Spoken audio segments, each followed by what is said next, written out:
Hi, everyone. Welcome to our session. We're going to kick it off. My name is Hailey Henry, and I am the Global Microsoft Partnership Lead at Ingram Micro. So before we dive in, I wanted to spend a minute just to take you on a quick journey through the ages, what I believe is an incredible story of how Ingram Micro and Microsoft have shaped technology together for decades. So some of you may have seen us in the hub, and you may have caught a few artifacts, like this one, dating back to 1983, when we established our Microsoft partnership, distributing Microsoft software for the very first time on floppy disks. And that was the beginning of something big. So in 1998, we hit an unprecedented milestone for being the first customer ever to reach $1 billion of Microsoft sales and was recognized by Bill Gates as Microsoft's #1 customer and distributor. So fast forward to today. Fast forward past the dot-com bubble when internet changed everything. And fast forward past the cloud revolution when we shifted from shipping boxes to as-a-service solutions and empowering our partners to embrace scalability and innovation like we've never done before. And now, here we are, standing at the edge of the AI era and looking at just the opportunity that we have ahead of us. So I'm going to actually have Microsoft come out and start with that and go through what the AI frontier has been for us here today. And I'm going to join you back on stage after that moment and then go through how we're going to make that real. So without further delay, I am happy to introduce to you Laxmi Korada.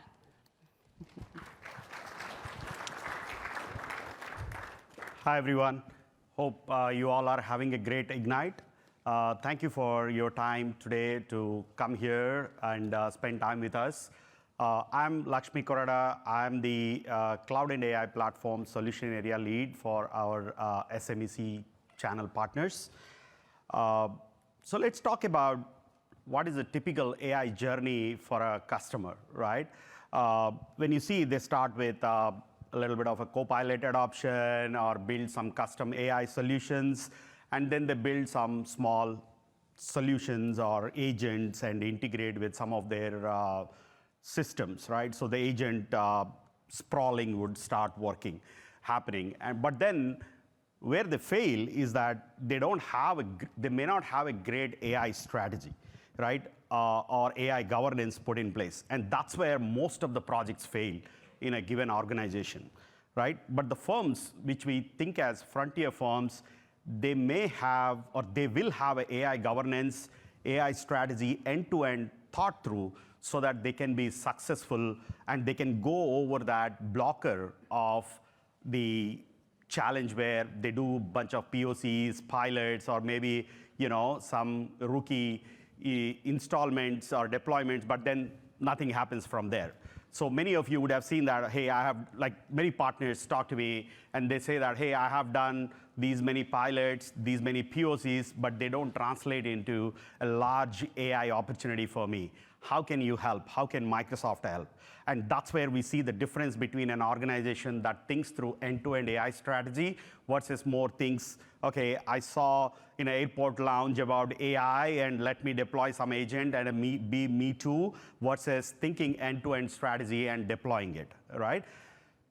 So from a Microsoft standpoint, when you think about the journey to the frontier firm, we think in 3 phases, right?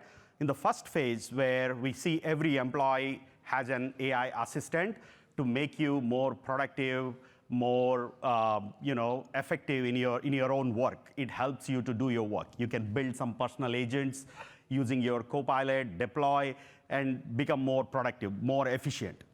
The phase 2 is where human-led agents, where you have a bunch of agents as your colleagues, right? Like if you have used Teams recently or you have the Teams updates, you would have seen that there is a note taker, there is a facilitator, there is a program manager. So these are all the type of agents where you think about, like, they are part of your organization, part of your team that are making not just you, but your whole team effective.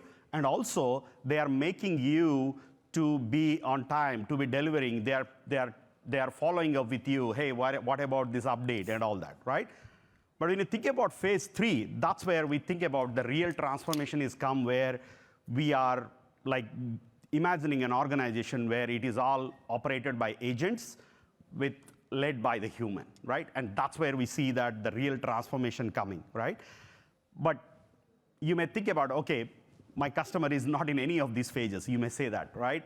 Yeah, that's true, right? Every customer has their own specific journey cut out. And again, the timelines, you may ask me, hey, Laxmi, how much time it takes for me to move from phase 1 to phase 3? Again, it depends by the customer, the complexity, the size of the organization, and the urge to do the transformation where they see the value of the AI adoption. So again, all these variables make a difference. But then let us talk about, right, like, what are the drivers where you think about, if I'm making my customer an AI frontier firm, what are the things that I need to do? So I talked about the AI governance, but it starts with the business strategy. You need to think about, what is my customer's business strategy where they have an end-to-end AI organizational setup and operating model that put in place. But again, to do that, you need to have a strong technology strategy, right? That talks about what are my technology elements that I need to take, how I need to secure my data, how I need to organize my data, how I need to structure my data so that my AI can be more effective, it can give more right insights and help me to be more effective. Then you also need to think about whether I need to buy, build, or extend my AI capabilities. Then the third one is about the applied AI experience, where you need to think about, like, how you will empower your users to be the citizen developers. You should not think that if an organization thinks that their citizen developers are the rogue users, they are the ones who are creating shadow IT, then that is a challenge. But how the organization can build and enable the the citizen developers to not to build shadow IT, but to be part of the greater organization, and while it is managed and secured by the organization, but they are free to build and innovate, right? And that, again, depends on the organizational culture, that how you are nurturing the right talent in your organization to make that happen. But then the last one is AI governance, as I spoke in the previous slide, where you have the end-to-end strategy thought through, and you have the leadership buy-in, you have the right sponsors, right investments in your organization. But you will think, hey, Laxmi, hey, I understand all these 5 elements. What is that I need to, if I want to go to my customer and talk to my customer, what is that I need to ask? So these are the set of questions you need to ask your customer, that when you want to build the strategy on all these things and make your customer a frontier firm, these are the questions you need to think about, like how you start the discussion with your customer, and then these answers will help you to build the right AI strategy for them and build the AI journey for them, all right? But then as you build the AI journey, then many times we hear that I want quick wins. I want to build the use cases. What are the right use cases that I need to build for my customer so that I can not only show the initial win, but also I can show some success so that I can get investments for the future AI transformation. And that's where we have built this BXT framework, where you think about the 3 elements of your AI use case strategy, which is business, experience, and technology. You need to think about it. If you leave one of these elements, your use case is not successful.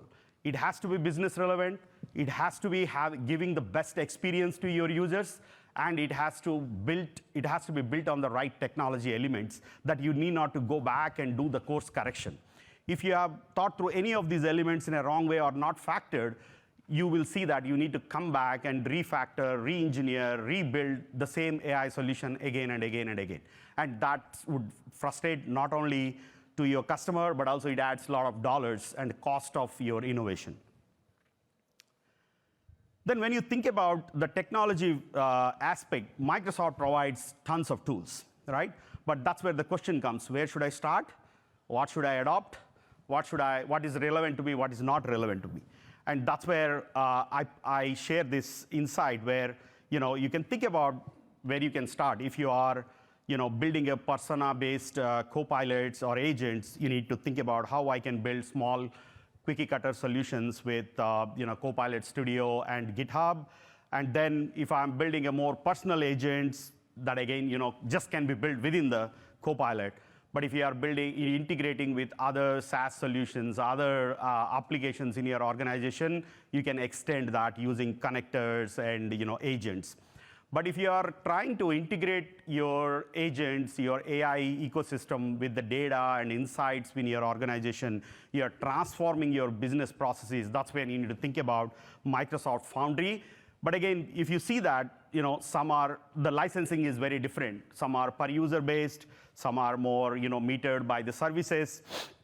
I would more draw your attention to the last two rows where it talks about some of them are giving you out-of-the-box value, quick to deploy, and quick returns on the outcomes. You can see the value quickly. But some takes a longer time, right? Because you need to customize, you need to curate and build. But again, if you see the last one, we talk about the customization. If you are using Copilot Studio, Copilot, it would give you some level of customization, whereas if you use the Microsoft Foundry, it gives you the end-to-end customization capability. But again, not one solution fits all or all use cases, I would say. So you need to think about when you are building the use cases, you need to think what technologies to use, and that's the tech strategy as I was talking about, right? Now let us think about like if a partner or you are working with your customer in building that journey, how that looks like, right? So maybe you would start selling some M365 Copilot or Copilot Chat and you deploy in your customer environment. And as they use personal agents, build personal agents, then they learn to, okay, I need more agents, more AI capabilities. So they use Copilot Studio to build that. And again, they will leverage GitHub to do some more custom agents and all. That is the workforce IQ or work IQ we talked about, right? Or personal IQ. But then as you build more deeper connections with your data and you are integrating with your business processes like Dynamics 365 or other ERP solutions, you are more building the agentic IQ framework or the platform, right? But then when you want to make your agents more valuable to you to deliver more data-driven insights, every organization sits on tons of data, tons of insights that are organized or unorganized, right? So how you will draw the value, then you adopt Fabric and Azure infrastructure to deliver those outcomes. And that's where you think about the Fabric IQ that we talked about yesterday in our keynote. Again, you would say that my customer is more waiting for adopting Copilot because our data is not clean. I have to clean my data before I think about AI. Many of you would hear that from your customers. But I would say that it's not a serial action, right? While you're cleaning up the data, you don't need to stop thinking about building personal agents that can help individuals to be more productive. You're not stopping the journey. And again, I'm here showing in a linear way, but many of the customer engagements are not linear. They could be happening parallelly, symmetrically, asymmetrically, right? That's what you as a technology partners for your customer, you need to think about. What actions I need to do sequentially, what are the actions or projects I need to do parallelly. That's where you need to bring your expertise and help your customer. But again, while doing all these things, security is the foundation of all the the elements that we provide from our platform point of view. So that is given out of the box, right? But again, when you go and talk to your customer, you need to tell a story, right? What is your story? And that's what is your customer zero that yesterday we talked in our keynote, right? So this is Microsoft's story of when we adopted AI in different business processes in our organization. These are the efficiencies. These are the impact that we gained. This could be different for you as a partner, right? You would adopt AI and drive different efficiencies, maybe higher than what Microsoft has achieved. So I would expect all of you partners sitting in this room to build your custom story like this, right? what are the business processes you have transformed, and what is the automations, what is the value, what is the efficiencies you have gained. And that is what your personal story when you go and deliver to your customers, right? And that becomes a personal experience and personal stories you can talk about how you are using AI that is helping you to transform your business process. So IDC predicts that there will be about 1.3 billion AI agents by 2028. Another prediction from Gartner is that most of the developers in the globe will use AI to code. At Microsoft, we are seeing some of these transformations already. Most of our, or I would say, a significant part of our code that we are writing today is developed by AI. And you have heard that in many of the keynotes in Build and other events. Right? But then you think about, okay, while these agents are coming and there is a lot of AI is there, which is the right platform to think about, right? So that's where I would say that Azure and our Microsoft platform is well positioned to support the customers and you to build those innovative AI solutions. If you see GitHub, we have 150 million plus developer accounts on GitHub. We have 26 million plus GitHub Copilot users. They are all using and transforming with AI. With Azure, we have 13 million applications that are running in native applications using native Azure services. So all these could be transformed into agents at a later stage. Think about Microsoft Foundry. We have 100 trillion tokens we are processing on a quarterly basis. These are all run by enterprises, SMB customers, mid-market customers, all the customers you are serving, right? So again, why I'm sharing these stats with you is that to give you confidence that Azure is the platform that you need to think about. The Microsoft's Copilot and AI ecosystem is the platform you need to think about when you're thinking about your customers' AI transformation. But again, nothing happens easy, right? When you think about AI transformation, there are many risks that we hear from customers when we query them. They talk about data oversharing and leakage is a potential risk when they want to think about AI. They talk about AI threats and vulnerabilities. And also, many customers are worried about the regulatory compliance as an issue or the risk to adopting AI. I would ask you to think about it in a different way, right? Flip the slide. That 80% of the customers are opportunity for you to go and help them to fix the data leakage and oversharing issues. 88% of the customers are your opportunity to go and address those AI threats and vulnerabilities, right?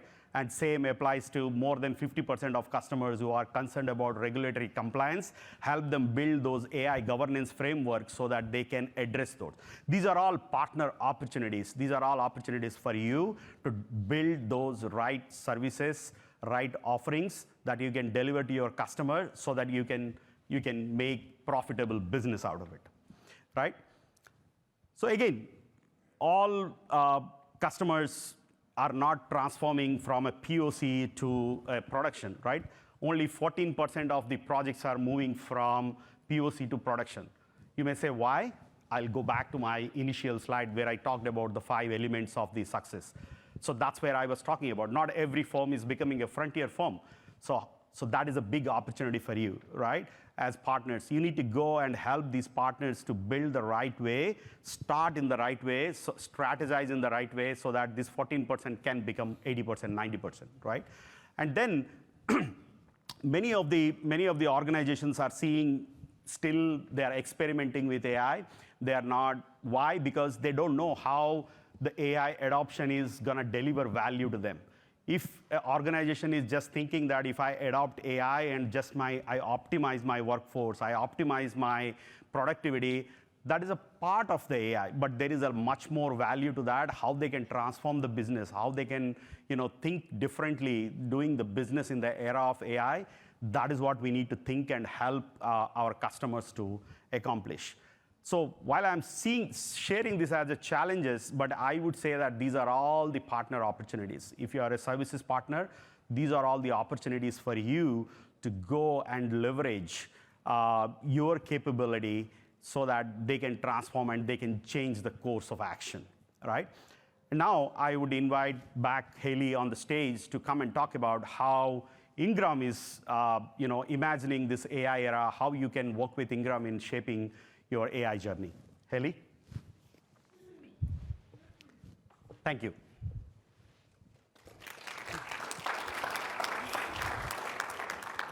Thank you so much, Laxmi. I hope now you've heard why this matters, and I hope that you all agree this really is a redefining moment of transformation of how we're going to work, create, and connect. So we're going to go ahead and make that more real for you and figure out how we're going to unlock that opportunity. So I'm going to give you 3 essentials for how we see monetization of AI in the channel ecosystem. And I'm going to start with number 1, using the technology as your own customer and being customer 0. So I know many of you have heard, be customer 0, become frontier firm. There's a reason why. So partners that are fundamentally transforming for an AI-enhanced future are future-proofing their organization, and they're upskilling their resources and deepening their AI skills to be skilled and capable. But it doesn't just stop at skilling. According to the recently launched IDC study by Microsoft, or in collaboration with Microsoft, partners who are adopting the solutions and embedding AI as part of their workflow they're seeing 3x higher returns than those that are slower adopters. And 67% of frontier firms today are monetizing AI and boosting revenue. And they're seeing as much as 88% in top-line growth and 86% in cost efficiency. So here's one example of how Ingram Micro is doing this for ourselves. So Pathfinder AI is Ingram Micro's professional services agent, which we've built on AI Foundry, or now known as Microsoft Foundry. It outputs cost comparisons, VM sizing, architecture diagrams, and project plans all under 10 minutes. And we're seeing this in real time. Our agent intakes the requirements, rules, and constraints all in natural language, and it's actually taking 60 hours of manual work down to 6. And we have also made it compatible to fit the Azure Accelerate POE requirements, which helps us streamline how we unlock funding with ease. So this today, as you see here, it's giving us up to 90% of savings in time and cost, and it's allowing us to 5x our capacity. So I think this is a really great point to transition to my number 2 key essential, which is AI is a life cycle, not a transaction. And said another way, embrace AI as not a one-time transaction, but an ongoing engagement. Services is more crucial than ever, and I think you've heard that with Laxmi. It's really at the heart of how we're going to drive value with AI, and how we're going to continue to see that in this AI era. Partners are delivering governance, compliance, assessments, adoption services, and they're ensuring the efficiency of the technology. So we've seen those. Did I skip that?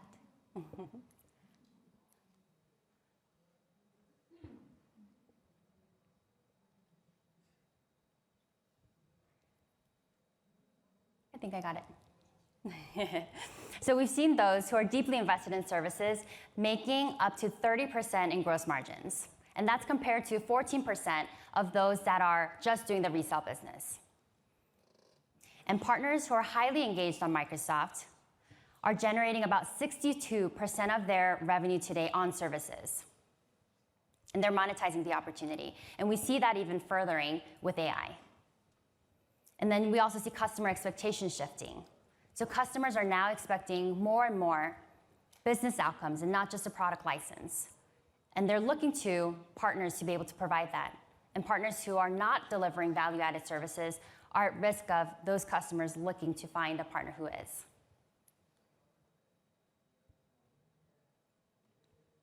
So now I go to the AI resources. So at Ingram, we want to help you, and we want to help accelerate those that are services ready and/or accelerate the growth of those who are already services capable. So one resource that I'm excited to share here today is our AI Lab, which is a curated library of over 200 real AI use cases that helps partners streamline the entire life cycle of AI innovation from idea to production.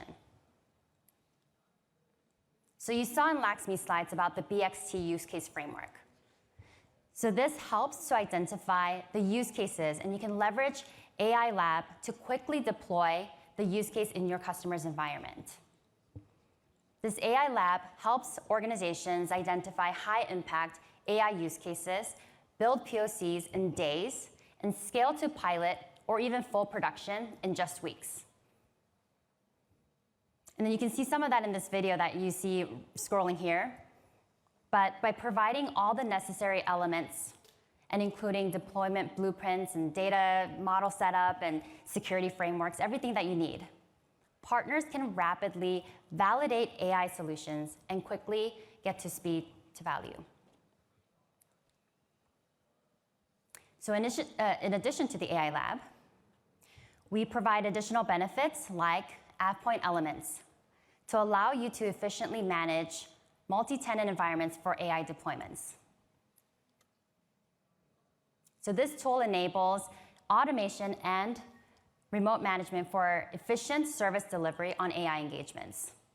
It provides centralized baseline management and workspace governance, ensuring consistency and efficient lifecycle management across all of your customer tenants. And then we also provide other resources like Enable AI, Ingram Micro's enablement program, built on our Xvantage platform to help partners through their AI journey. And here's a look at one of those today.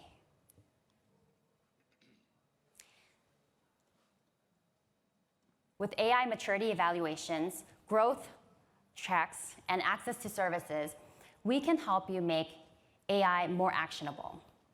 We also provide vouchers for advanced role-based certifications to help you with your skilling journey and ensure that you have the right training available to you.